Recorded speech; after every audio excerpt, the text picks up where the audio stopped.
श्री कृष्ण पर कैसे लगा चोरी और हत्या का आरोप। सत्राजित नाम के एक यदुवंशी ने कठोर तपस्या करके सूर्यदेव को प्रसन्न कर लिया। सूर्यदेव ने सत्राजित को स्यमंतक नाम की एक दिव्य मणि प्रदान की, जो अपने धारक को प्रतिदिन अपने भार का 8 गुना स्वर्ण प्रदान करती थी। मणि से सत्राजित को प्रतिदिन स्वर्ण मिलने लगा, जिससे वह अचानक धनवान हो गया।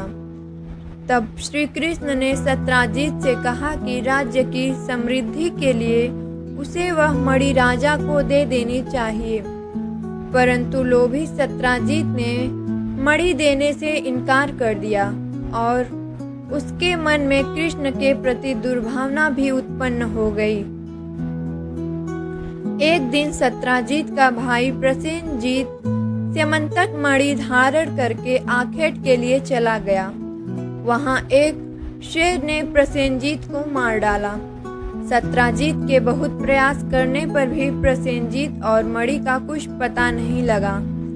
चूंकि कृष्ण सत्राजित से मणि मांग चुके थे, इसलिए सत्राजित ने कृष्ण पर ही प्रसेनजीत की हत्या और स्यमंतक की चोरी का आरोप लगा दिया। कृष्ण को खुद पर लगे कलंक को मिटाने के लिए मणि खोजना आवश्यक था। वह उसी वन में गए जहां प्रसेनजीत आखेट के लिए गया हुआ था। कुछ देर बाद कृष्ण को प्रसेनजीत का सड़ा गला शव मिल गया, जिसे एक शेर मारकर छोड़ चला गया था, परंतु कृष्ण को मणि नहीं मिली। वह शेर के पंजों के निशान का पीछा करते हुए आगे बढ़े तो उन्हें कुछ ही दूरी पर शेर का शव पड़ा मिला। उसके निकट एक विशाल भालू के पंजों के निशान थे, परंतु मणि फिर भी नहीं मिली। फिर वह भालू के पैरों के निशान का पीछा करते हुए एक गुफा तक पहुंच गए। उन्हें गुफा के भीतर से तेज प्रकाश बाहर आते दिखा, जो निस्संदेह स्यमंतक मणि से निकल रहा था। कृष्ण तुरंत समझ गए कि शेर सत्राजित को मारकर मणि मुंह में दाब कर ले गया होगा और फिर भालू ने शेर को मारकर स्यमंतक मणि अपनी गुफा में रख ली होगी। कृष्ण गुफा के भीतर चले गए। गुफा के अंदर एक युवती स्यमंतक मणि से खेल रही थी। श्री कृष्ण जैसे ही मणि लेने के इरादे से आगे बढ़े, एक विशाल काय भालू ने उन पर हमला कर दिया। भालू को देखकर कृष्ण मुस्कुराए, मानो भालू से उनकी पुरानी पहचान थी, परंतु भालू हमला कर चुका था, इसलिए कृष्ण को भालू के प्रहार का उत्तर देना पड़ा। दोनों में घमासान युद्ध छिड़ गया, जो कई दिनों तक निरंतर चलता रहा। आखिर भालू थक गया। तब उसे यह एहसास हुआ कि उसका सामना किसी साधारण मनुष्य से नहीं हुआ था।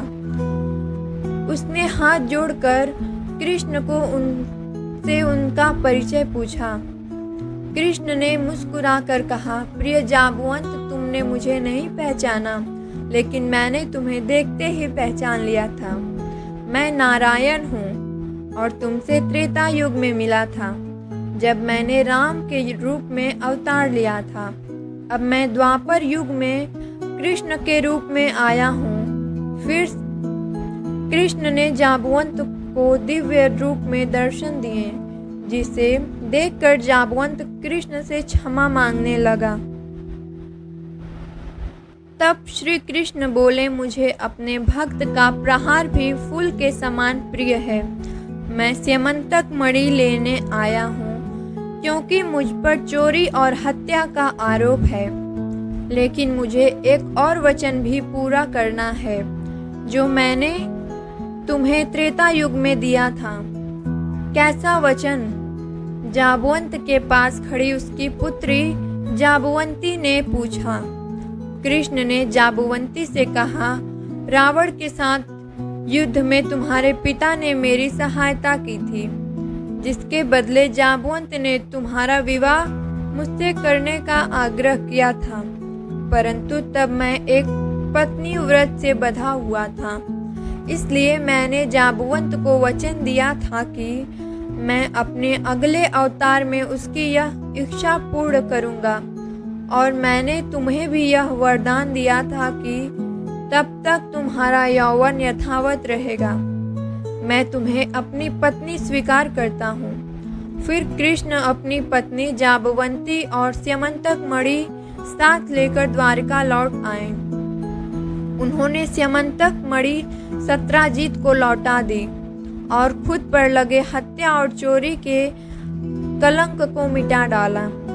इसके बाद कृष्ण ने सत्राजित के अनुरोध पर उसकी पुत्री सत्यभामा को भी पत्नी के रूप में स्वीकार कर लिया।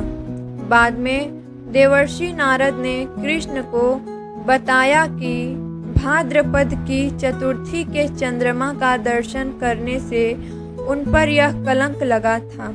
यही कारण है कि हिंदू संस्कृति में चौथ का चांद देखना अशुभ समझा जाता है।